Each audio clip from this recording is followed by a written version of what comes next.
Bonsoir Chloé Ridel. Bonsoir. Et bienvenue sur ce plateau. Vous êtes eurodéputée socialiste au Parlement de Bruxelles et porte-parole du Parti socialiste. Bonsoir Anne-Sophie Elsif. Bonsoir. Bienvenue, chef économiste au cabinet de conseil BDO France. Et bonsoir Fanny Guinochet. Ravie de vous retrouver, journaliste économique à la Tribune et à France Info. Inutile de préciser, Roland Lescure, que ce débat, il est un peu fait pour vous, l'ancien ministre de l'Industrie qui revient des États-Unis. Un débat qui commence avec le récap de Bruno Donnet qu'on accueille tout de suite.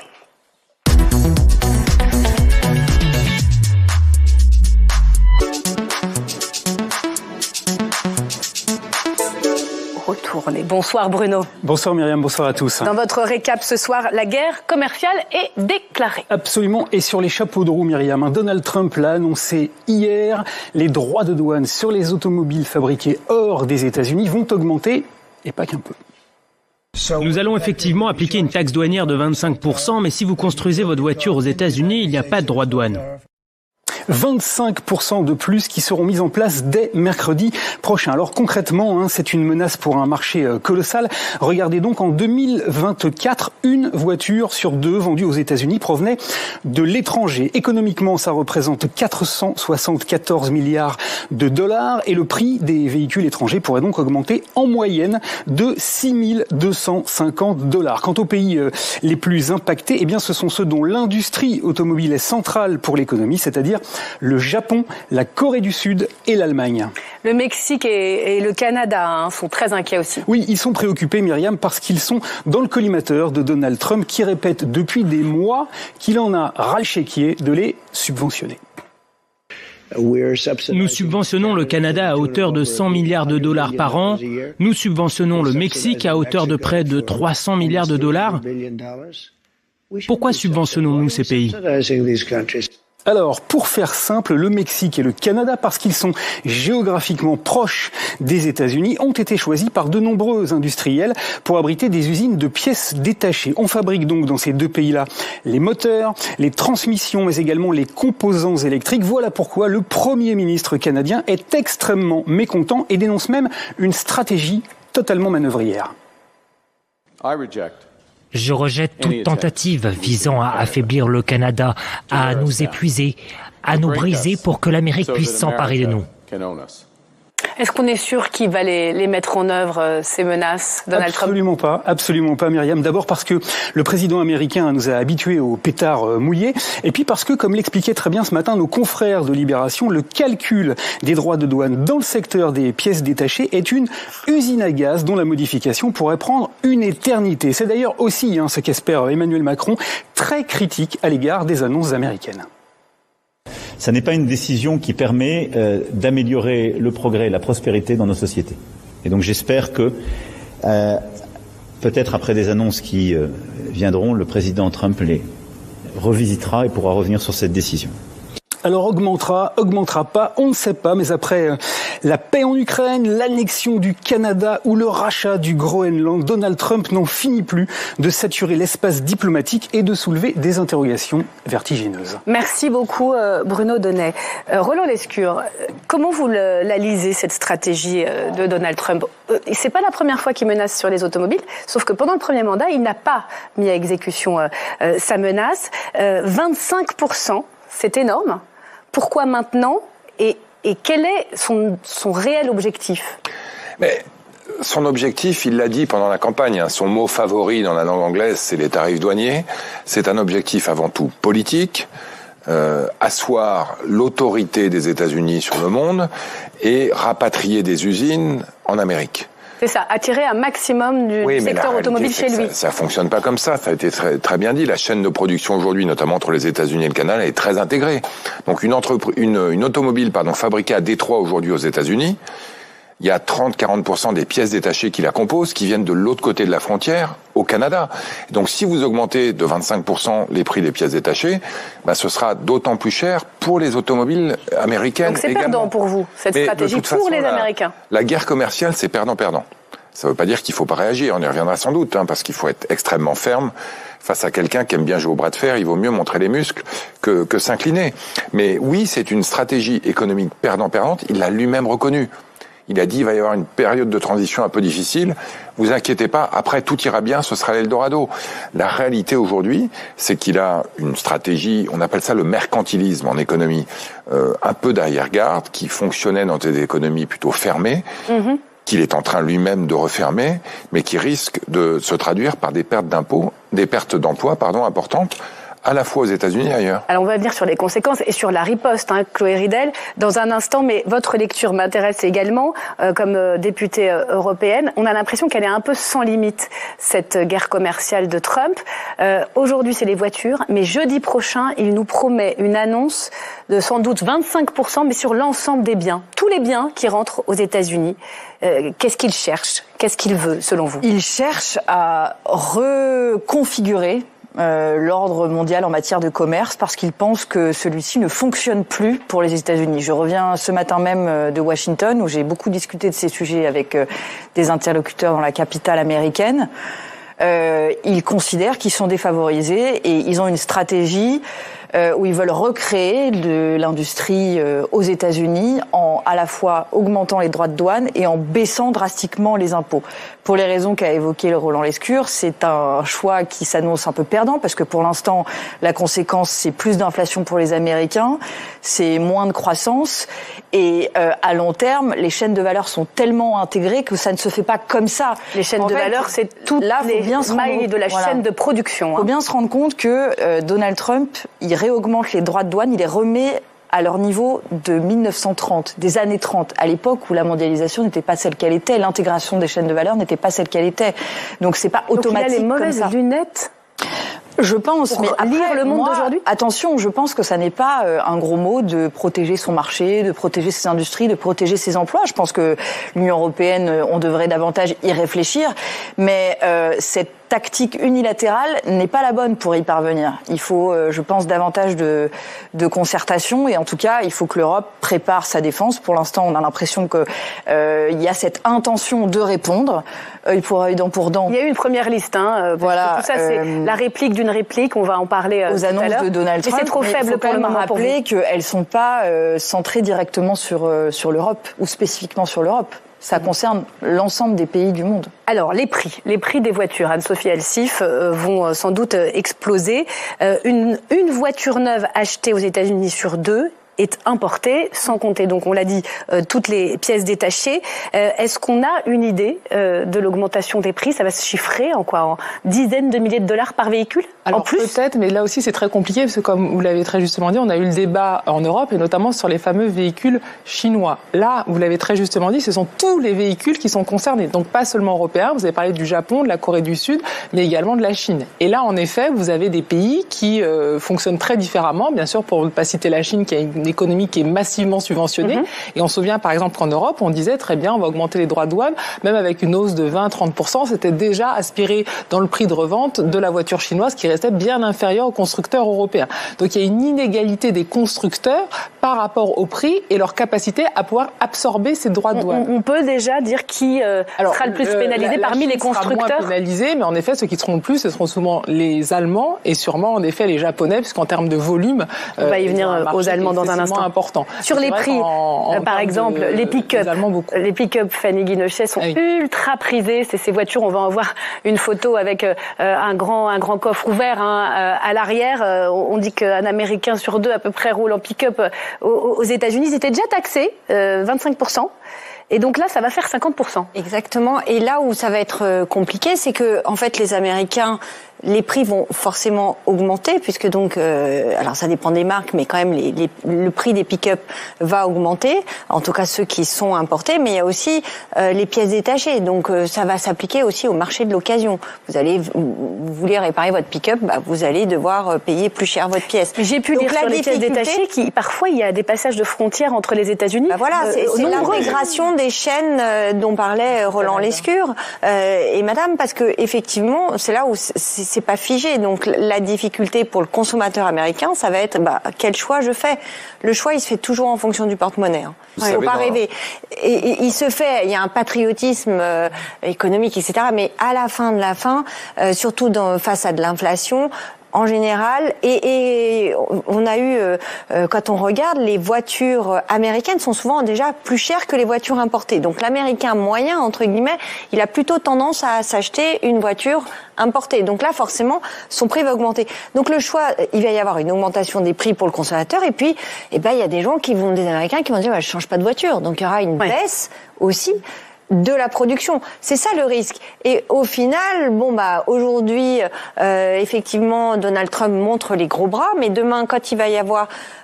Et la voiture, c'est vraiment le symbole. Vous allez à Détroit, vous parliez de Détroit, ça fait vivre l'économie américaine. Mais demain, quand vous allez avoir... Et puis c'est la fierté américaine de changer de voiture, d'avoir une voiture qui fonctionne, d'avoir une grosse voiture, etc. Et bien là, quand demain les Américains vont dire, en fait c'est beaucoup plus cher, mon pick-up, j'ai pas pu acheter la pièce détachée parce qu'elle était quand même vraiment chère, il reste au gars, ça va poser quelques problèmes. Mais en attendant, effectivement, qu'est-ce qu'on fait en Europe? Qu'est-ce qu'on fait? Surtout qu'on est dans une escalade avec des annonces la semaine prochaine de nouveaux produits, de tous les produits importés. Donc là, ça bouscule. Ouais. Vous le disiez au début de l'émission, c'est un séisme. Ouais, on va voir ça sur les conséquences en Europe et la riposte dans un instant. On va faire un détour aussi par l'Allemagne dans un instant, mais je voudrais juste une question sur Tesla. On a pu s'interroger, c'est bon ou c'est pas bon pour Elon Musk? Parce que d'un côté, on se souvient, on va voir les images, Donald Trump qui posait derrière les véhicules Tesla aux côtés d'Elon Musk pour essayer de lui dire allez, il faut continuer à acheter parce que le cours de l'action s'est effondré. On sait que les batteries sont fabriquées en Chine, mais que les usines sont assemblées aux États-Unis. Donc c'est plutôt un petit coup de pouce pour Elon Musk, cette mesure? Non. Non. D'abord, vous l'avez dit, le cours de la bourse s'est effondré, les ventes se sont effondrées. Les ventes, bien sûr. Donc il va bientôt y avoir un problème, ce qu'on appelle de cash flow, de revenus chez Tesla.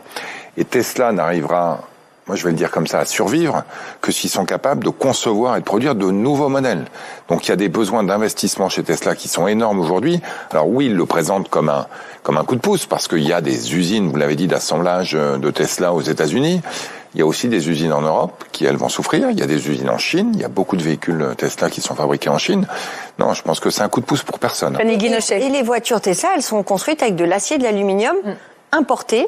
Et là, le prix va augmenter, donc ça va se répercuter à un moment ou un autre sur le consommateur. Et surtout, c'est vraiment en effet de relocaliser la production et qu'il y ait plus en effet de production et de made in USA. Mais là, on voit que ça sera sûrement l'inverse et que ça pourrait au contraire stimuler les ventes, notamment des véhicules chinois qui, eux, on l'a dit, étant très subventionnés, pourront beaucoup plus absorber le prix. Donc ça pourrait vraiment avoir un effet inverse. D'ailleurs, Musk l'a dit, il l'a tweeté, Tesla n'est pas épargné par cette situation. L'impact des droits de douane reste significatif. La France, on est épargné sur les voitures.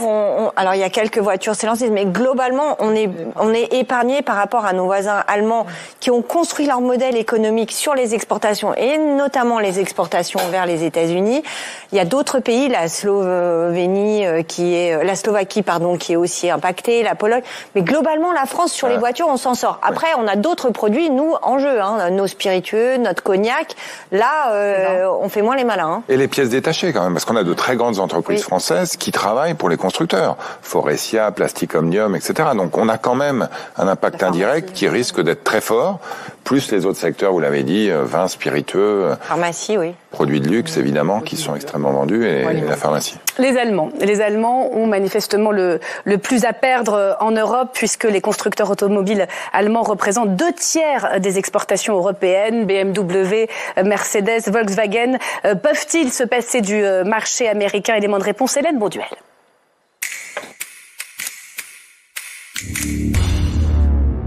L'augmentation des droits de douane automobile annoncée par Donald Trump vient bousculer un secteur industriel crucial de l'Allemagne, un symbole du pays. BMW, Mercedes, Volkswagen. Les constructeurs allemands possèdent des usines outre-Atlantique, mais la plupart des modèles haut de gamme sont exportés depuis l'Allemagne. 445 000 véhicules ont ainsi transité vers les États-Unis l'an dernier.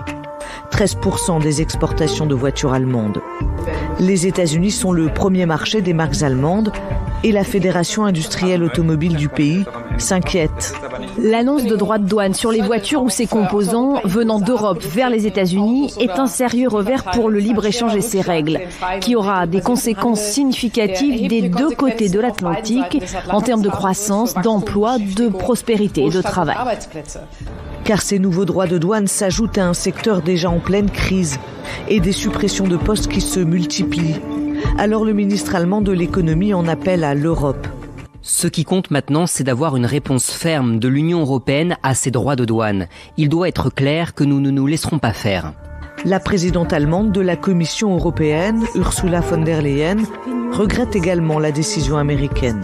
Les droits de douane sont mauvais pour les entreprises, pire pour les consommateurs. L'Union européenne continuera à rechercher des solutions négociées tout en protégeant ses intérêts économiques.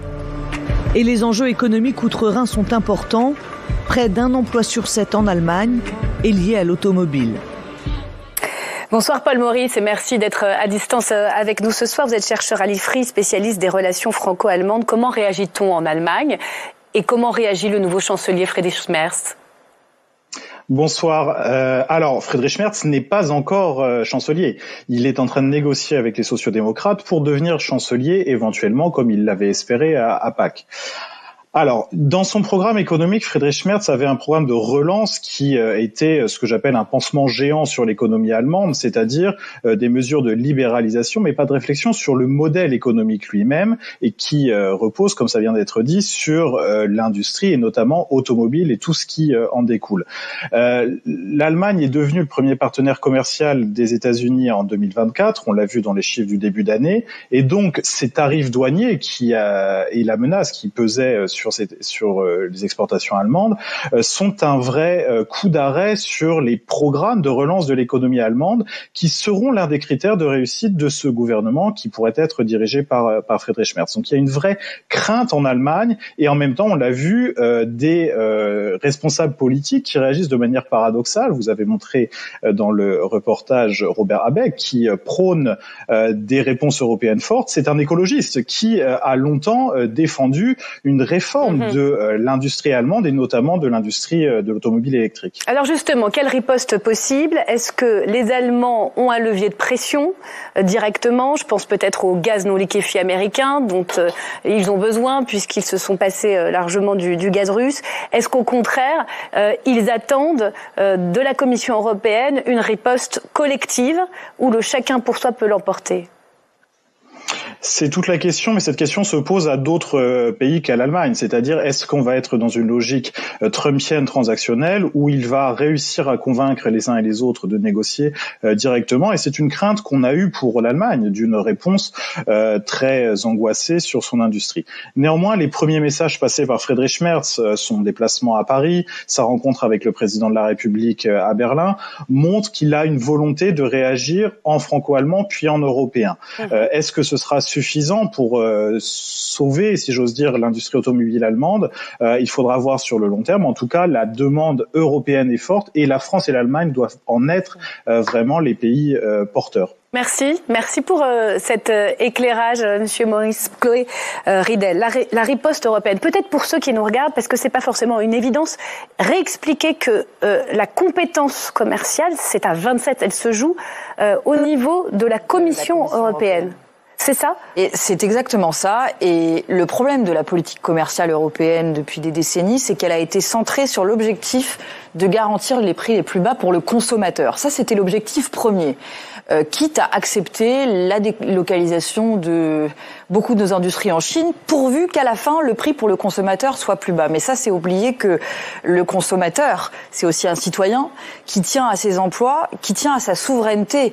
Quand 90% des principes actifs de nos médicaments sont produits en Inde et en Chine, même s'ils sont moins chers, on voit bien que ça nous pose un problème de sécurité. On l'a vu pendant le Covid. Et pour le coup, ça, c'est un aspect sur lequel l'Europe ferait bien de s'inspirer des États-Unis, qui ne cessent, eux, de revendiquer, par exemple, sur les taxes récemment mises sur l'aluminium et l'acier, la question de la souveraineté et de la sécurité nationale. Voilà. Alors, donc, il y a un commissaire. On a aussi, voilà. Il y a un commissaire dont j'ai découvert l'existence, parce que je suis moins familière que vous des questions européennes, qui s'appelle Šefčovič, exactement. C'est un Slovaque. C'est quoi son job exactement aujourd'hui face à une telle guerre commerciale ? Et il était d'ailleurs cette semaine à Washington pour essayer de négocier avec les Américains et de faire en sorte, par exemple, qu'il n'y ait pas de répliques dévastatrices sur nos vins ou sur nos champagnes.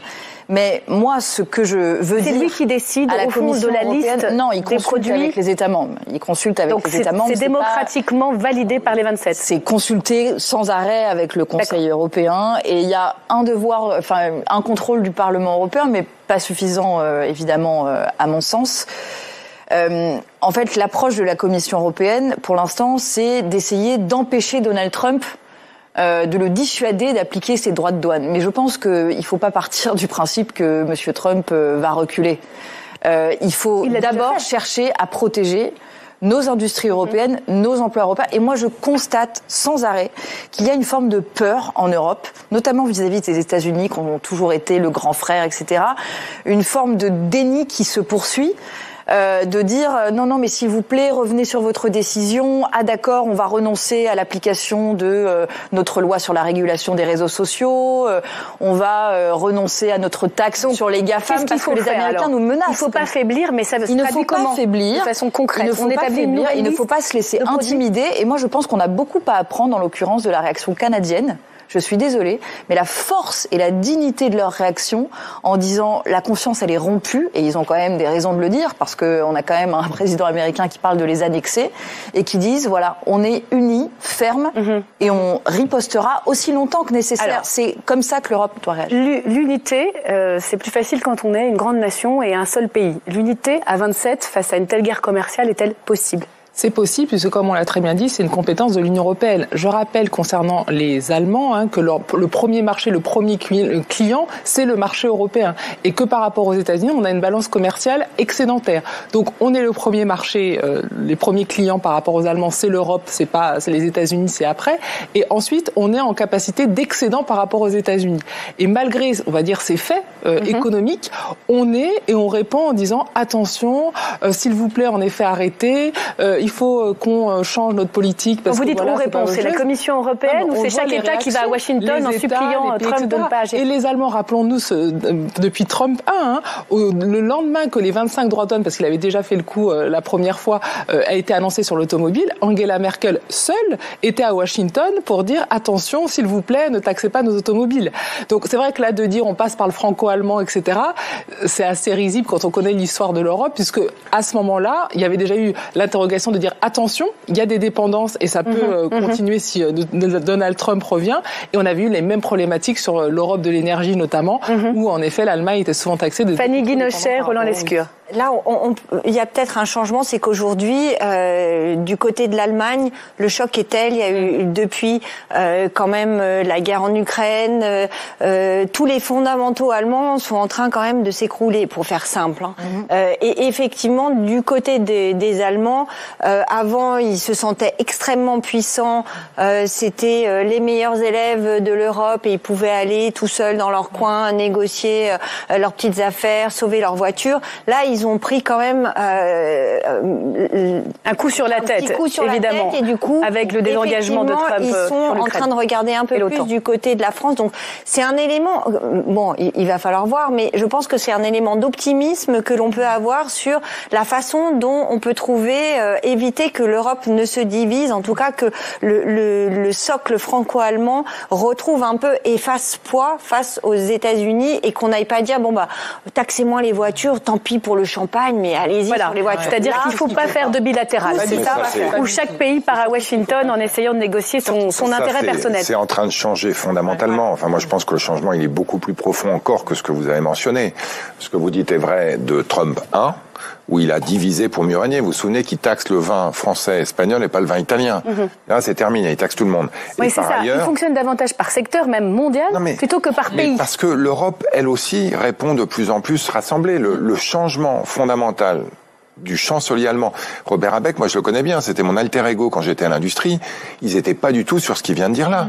Ils vont réagir ensemble en européen parce que quand vous faites le PIB, le produit intérieur brut européen, anglais et canadien, qui sont aujourd'hui les 3 grandes zones occidentales concernées, vous êtes kiff-kiff avec les États-Unis. Donc ensemble, on est aussi fort. Alors que séparément, on représente tous. Et ça, c'est ancré. Il n'y aura pas de fissure dans ce mur d'unité. Je ne pense pas, parce que Parce que d'abord, il y a des enjeux politiques qui dépassent même les enjeux économiques aujourd'hui. On ne parlera pas de l'Ukraine aujourd'hui, mais évidemment c'est fondamental. Les valeurs de la démocratie, on en parlera peut-être tout à l'heure, y compris sur la liberté de la recherche. Là, c'est une Amérique qui est en train de changer en profondeur.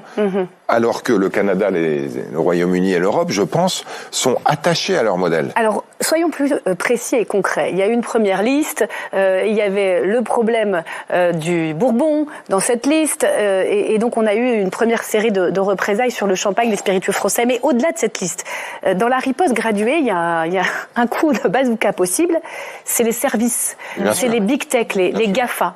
Où on en est, vous qui siégez à Bruxelles, Chloé Ridel? Est-ce que c'est pas maintenant qu'il faut agir en menaçant de taxer c'est effectivement Netflix ce que la Commission nous présente comme leur dernier acte, le bazooka européen des taxes sur les services numériques américains. Parce que les Américains, en fait, nous exportent 40% de biens et 60% de services. Donc c'est on peut le faire, ça, en Europe? Auxquels ils sont plus... Bien sûr qu'on peut le faire. Après, est-ce qu'on en aura le courage? Moi, c'est la question que je pose. Est-ce que vous le souhaitez comme parlementaire européen? Parce que, bien sûr, je le souhaite. Si c'est nécessaire pour défendre les intérêts qui sont les nôtres, je le souhaite. Et je souhaite que les États-Unis arrêtent de nous dire que eux, ils ont le droit, au nom de leur sécurité nationale, de mettre tous les droits de douane qu'ils veulent. Mais quand nous, on va mettre une taxe sur les GAFAM parce que ça pose aussi des problèmes de sécurité, je suis désolée, ils nous disent non, ça c'est contraire aux lois de l'OMC. Ils invoquent même ça alors qu'ils n'en ont pas. L'Organisation mondiale du commerce. Et ils nous font la leçon comme ça. Donc, ce serait dissuasif, ça? Cette menace-là, ça redescendrait la température? Je pense qu'en tout cas, ce serait de nature à impacter leur économie et à faire comprendre que l'Europe est prête à défendre ses intérêts. Et pourquoi personne n'en parle? Au moins, dans le débat public, pour l'instant, c'est quand même assez absent. Comme vous l'avez dit, c'est vrai que politiquement, c'est un peu la dernière des réponses. Donc l'idée à voir en termes de négociation, parce qu'il annonce toujours des chiffres énormes, c'est de dire est-ce qu'on peut négocier pour peut-être pas en arriver là. Parce que là, normalement, c'est le 2 avril, la mise en œuvre sur les voitures. C'est demain. Donc en gros, qu'est-ce qu'on fait d'ici là? Il peut l'annoncer, il peut retirer, il peut baisser le taux. Enfin, on a déjà le Canada, il avait commencé à annoncer des tarifs en février, il a donné un mois de délai. Faut pas se leurrer. La raison pour laquelle il est sorti hier là-dessus, c'est tout simplement pour divertir l'attention de la polémique sur la fameuse book Signal, où les responsables du secret, enfin de la défense américaine, avaient fait entrer par erreur un journaliste. De The Atlantic. Ça prenait toutes les nouvelles, et hop, le lendemain, on fait une nouvelle, et vous le voyez, elle a un impact mondial qui a tendance... Donc pour vous, c'est une diversion, mais qui ne mettra pas forcément en œuvre? Le président de la République l'a dit tout à l'heure. On doit, nous, faire des annonces de riposte cette semaine. Mais lesquelles, alors, concrètement? Moi, je pense que sur les services, il y a 2 services sur lesquels les Américains font des fortunes dans le monde entier, y compris en Europe. C'est les services financiers et les services de technologie. Là-dessus... Services financiers, exemple? Les banques. Les banques qui, aujourd'hui, sont très présentes en Europe. Système d'échange internationaux? Les banques qui investissent en Europe, qui font des transactions financières en Europe, qui sont présentes à Londres, mais qui interviennent partout en Europe. Et les services financiers, Chloé Ridel l'a très bien dit. Numériques, vous voulez dire? Pardon, les services numériques, vous l'avez bien dit, qui sont aujourd'hui, mais qui gagnent énormément d'argent en Europe et qui, accessoirement, n'y payent aucun impôt. Vous savez que la France a mis en place un impôt sur les services du numérique. On était les seuls. Et il faut aller au-delà et menacer. Je dis pas qu'on le fera. Mais face à quelqu'un qui est dans le bras de fer... Vous trouvez qu'ils sont menaçants aujourd'hui, les Européens, là-dessus? Oui. La von der Leyen, vous la trouvez à la hauteur? Il faut faire attention, juste là-dessus, je finis, mais c'est que Donald Trump adore les effets de manche. Et que, à mon avis, il vaut mieux le traiter au téléphone qu'à la télé. C'est-à-dire que je pense qu'il faut faire passer des messages via l'administration américaine, qui l'écoute encore un peu, sur ce qu'on est prêt à faire. Et je pense qu'il y aura des annonces, on verra cette semaine, pour répondre, en tout cas préparer la riposte. Fanny Guinochet, le mot de la fin. Peut-être la dernière chance, j'ai envie de dire, arme, je ne sais pas comment il faut le présenter, c'est les marchés financiers, c'est les marchés boursiers. C'est-à-dire que le logiciel de Donald Trump, c'est aussi la bourse américaine. L'annonce des droits de douane, ça a fait baisser les valeurs des constructeurs américains. Demain, si l'Europe annonce des menaces concernant, j'en sais rien, des Netflix, des Amazon, des Microsoft, ces entreprises, elles vont perdre en bourse. Donc les marchés, c'est sa seule boussole. Et puis ça va toucher son électorat directement. Aux États-Unis, les Américains ont beaucoup d'argent en bourse. Leurs retraites sont indexées sur la bourse. Donc il y a un moment, c'est aussi peut-être là-dessus.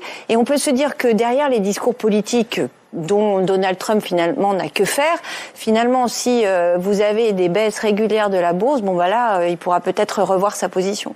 Pour finir, moi, je ferai attention à ce point de vue qui est, je pense, des fois un peu trop européen dans la rationalité économique, les impacts que ça a. On voit lors de Trump 1, il avait commencé à faire ça sur son électorat. C'est $3 000 en moins par an pour, on va dire, la majorité des gens qui ont voté pour lui. Et ces gens ont massivement revoté pour lui, avec pendant la campagne des annonces. Donc faisons aussi attention. On voit qu'on n'est pas du tout dans une politique de rationalité économique. On n'est pas du tout dans une politique, rationnelle où le but c'est du gagnant-gagnant. On est vraiment sur de la politique spectacle et ça plaît à beaucoup d'Américains. En tout cas, merci, parce que vous nous avez quand même aidé à lire l'indéchiffrable Trumpisme en matière commerciale.